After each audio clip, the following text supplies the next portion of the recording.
राधे राधे। कैसे हैं आप सभी? आशा करती हूँ आप सब बहुत अच्छे होंगे। तो बहनों, आप सबका स्वागत है हमारे छोटे से फैमिली व्लॉग में। देखिए, सुबह की शुरुआत हो चुकी है और मेरे घर की हर हलचल में, हर काम में मुझे आपकी झलक दिखती है। मुझे पता है आप भी ठीक इसी तरह अपने घर को, अपने परिवार को, अपनी पूरी दुनिया को संवारने में लगी हुई होंगी। एक गृहिणी होना आसान नहीं होता। ये एक ऐसा काम है जिसकी कोई छुट्टी नहीं होती, कोई वेतन नहीं, बस ढेर सारा त्याग और ढेर सारा निस्वार्थ प्रेम होता है। हम हर रिश्ता निभाते हैं, हर जिम्मेदारी उठाते हैं, पर क्या इस भागदौड़ में कहीं हम खुद को भूल तो नहीं जाते? आज का ये व्लॉग सिर्फ घर के कामों या मेरी दिनचर्या के बारे में नहीं है। आज हम एक दूसरे को याद दिलाएंगे कि हमारी खुद की खुशियाँ भी कितनी ज़रूरी हैं। आज का यह दिन एक छोटी सी प्रेरणा है, एक प्यार भरा आह्वान है खुद से खुद की मुलाकात का। जागो गृहिणी, अब तुम्हारी बारी। जी हाँ, आज हम कुछ ऐसा करेंगे जो हमें सुकून दे, जो हमें खुद से जोड़े। तो चलिए आज की इस प्यारी सी यात्रा की शुरुआत करते हैं, जहाँ हम घर और दिल दोनों को संवारेंगे। मेरे साथ बने रहिए और देखिए आज हम क्या क्या करते हैं। आज मैं यहाँ किसी सीईओ, किसी वैज्ञानिक, साइंटिस्ट या किसी खिलाड़ी की कहानी सुनाने नहीं आई हूँ। मैं बात कर रही हूँ उस नायिका की जो हर घर का आधार है, मगर अक्सर अदृश्य रह जाती है। आपकी, मेरी, हम सब की गृहिणी। जरा सोचिए, जब सूरज की पहली किरण भी ठीक से नहीं निकली होती, तब कौन उठकर पूरे घर को जीवन देता है? कौन है जो 7 बजे ऑफिस जाने वाले पति का टिफिन, 8 बजे स्कूल भागने वाले बच्चों की यूनिफॉर्म और दिन भर के काम की लिस्ट अपने दिमाग में रखती है? वह आप हैं। हम कहते हैं वह हाउसवाइफ है, लेकिन क्या ये सिर्फ एक वाइफ है? नहीं, वह मुख्य वित्तीय अधिकारी यानी सीएफओ है, जो सीमित बजट में पूरे महीने का हिसाब साधती है।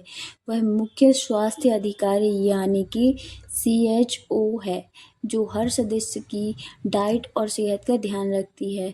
वो मानव संसाधन प्रबंधन यानी एचआर मैनेजर है, जो बच्चों को संस्कार देती है और परिवार में संतुलन बनाए रखती है। वो इमरजेंसी सर्विस है, जो आधी रात को बुखार आने पर जागती है, लेकिन अक्सर हम खुद भी भूल जाती हैं कि हम कितनी बड़ी शक्ति हैं। समाज ने एक परिभाषा गढ़ दी, बाहर काम करने वाला सफल, घर संभालने वाली साधारण। बहनों, क्या आपने कभी महसूस किया है जब कोई पूछता है कि आप क्या करती हैं और आप कहती हैं बस घर संभालती हूँ, तो आपकी आवाज़ थोड़ी दब जाती है। हमारा काम ऐसा है जिसमें ना सैलरी स्लिप मिलती है, ना वीकेंड ऑफ मिलता है और ना ही काम के बाद कोई अप्रेजल लेटर। इसलिए धीरे धीरे हमें खुद ही लगने लगता है कि हमारा योगदान शायद कम है। जब कोई कहता है तुम तो घर पर बैठी रहती हो, तो क्या आपका मन नहीं करता कि आप चिल्लाकर कहें बैठी नहीं रहती, मैं एक साम्राज्य चलाती हूँ? बहनों, जब कोई आपकी सलाह को नज़रअंदाज करता है, तो क्या आपको याद नहीं आता कि आपने ही उस घर को जोड़कर बनाया है, जोड़ के रखा है? हर गृहिणी के भीतर एक आग जलती है, एक सपना पलता है, एक प्रतिभा छिपी होती है। किसी ने पेंटिंग छोड़ दी, किसी ने संगीत, किसी ने अपनी पढ़ाई बीच में रोक दी। यह आग बुझनी नहीं चाहिए, यह सपना जो है वो दफनाया नहीं जाना चाहिए। जागो गृहिणी, अब तुम्हारी बारी है। दुनिया को ये दिखाने की बारी है कि एक स्त्री घर संभालते हुए भी पूरी दुनिया जीत सकती है। आपकी सबसे बड़ी शक्ति आपका संगठन कौशल, ऑर्गेनाइजेशन स्किल है। यदि आप एक घर को मैनेज कर सकती हैं, तो आप एक छोटे बिजनेस से लेकर किसी बड़ी संस्था तक को मैनेज कर सकती हैं। याद रखें, आप खाली नहीं हैं, आप भरी हुई हैं। अपने दिन के हर छोटे छोटे काम को अपना ट्रेनिंग पीरियड मानिए। खाना बनाना सिर्फ रोटी बनाना नहीं है, यह टाइम मैनेजमेंट है। बच्चों को पढ़ाना सिर्फ होमवर्क कराना नहीं है, यह शिक्षण कौशल है। छोटे से शुरुआत करें, अपनी दबी हुई प्रतिभा को फिर से जगाइए। यदि आपको सिलाई पसंद थी, तो पड़ोसियों के कपड़े सिलना शुरू कर दीजिए। यदि आपको खाना बनाना पसंद था, तो टिफिन सर्विस शुरू कर दीजिए। आपका घर आपका पहला स्टार्टअप इनक्यूबेटर है। सीखने की उम्र नहीं होती, इंटरनेट ने दुनिया को आपके हाथ में ला दिया है। घर बैठे नया कोर्स सीखें, ऑनलाइन बिजनेस के गुर जानें। आपकी उम्र जो भी हो, सीखने की कोई सीमा नहीं होती। एक उदाहरण याद रखें। कल्पना कीजिए एक गृहिणी की जिसने अपनी रसोई के छोटे से कोने से अचार बनाना शुरू किया। आज वह अपने शहर में मसाला क्वीन के नाम से जानी जाती है और वह अपनी कमाई से अपने बच्चों और पति दोनों को सपोर्ट कर रही है।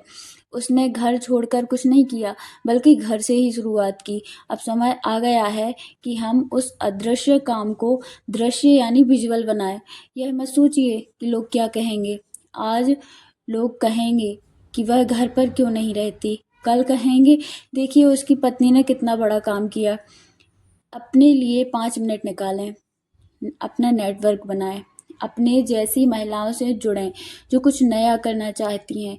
एक दूसरे को प्रेरित करें, दोस्त भावना को त्यागें।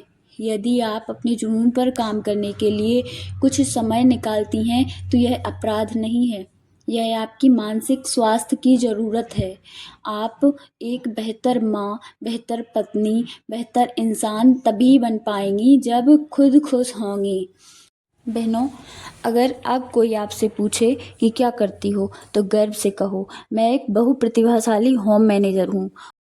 आपकी पहचान सिर्फ किसी की पत्नी या माँ या बेटी नहीं है, आपकी पहचान है आप खुद। आपका घर ही आपकी शक्ति का केंद्र है, आपका लॉन्च पैड है। आज इस पल खुद से ये वादा करें, मैं आज से अपनी प्रतिभा को धूल नहीं जमने दूंगी। मैं अपने जुनून को फिर से जिंदा करूंगी। मैं अपने समय का सम्मान करूंगी। याद रखिए, जब एक महिला आगे बढ़ती है तो वह सिर्फ अकेली आगे नहीं बढ़ती, वह अपने परिवार को, अपने बच्चों को और पूरे समाज को अपने साथ लेकर आगे जाती है। जागो गृहिणियों, अब तुम्हारी बारी है अपने हाथ में अपना भाग्य लिखने की, अपनी कहानी दुनिया को सुनाने की। उठो और दुनिया को दिखा दो कि एक औरत किसी से कम नहीं। खुद को चुनना सिर्फ एक निर्णय नहीं है, यह एक टूटे हुए वादे को निभाना है। वह सबसे गहरा और पवित्र वादा जो हमने इस दुनिया में आते ही खुद से किया था। ये स्वार्थ नहीं बल्कि आत्मसम्मान की पुनर्खोज है। यह उस दिन की शुरुआत है जब आप बाहर की दुनिया की अपेक्षाओं का बोझ अपनी रूह से उतार फेंकते हैं और अपने भीतर के खोए हुए बच्चे को घर वापस लाते हैं। एक खुद को चुनने का मतलब खुद से वफादारी। यह क्षण वो है जब आप अपने दर्द को स्वीकार करते हैं और कहते हैं कि हाँ, मैं यहाँ हूँ। आंतरिक पुकार को सुनो। दुनिया का शोर आपको कहाँ ले जा रहा है, इसे भूलकर अपने भीतर की उस शांत धीमी आवाज़ को सुनना जो शायद डर के मारे दबी हुई है। यही आपकी सच्ची ज़रूरत है। यह आपके जीवन के प्रति आपका सबसे बड़ा कर्तव्य है।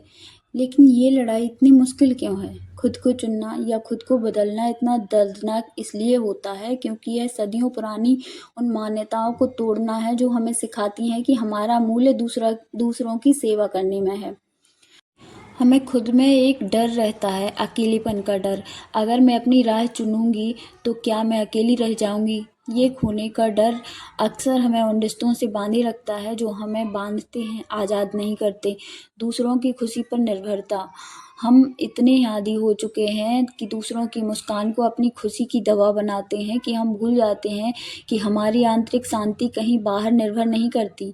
जब आप खुद को चुनते हैं तो रूह को क्या मिलता है? यह एक क्रांति है जो भीतर से शुरू होती है और आपके पूरे जीवन को हल्का कर देती है। मन की धुंध छट जाती है, क्लैरिटी ऑफ सोल।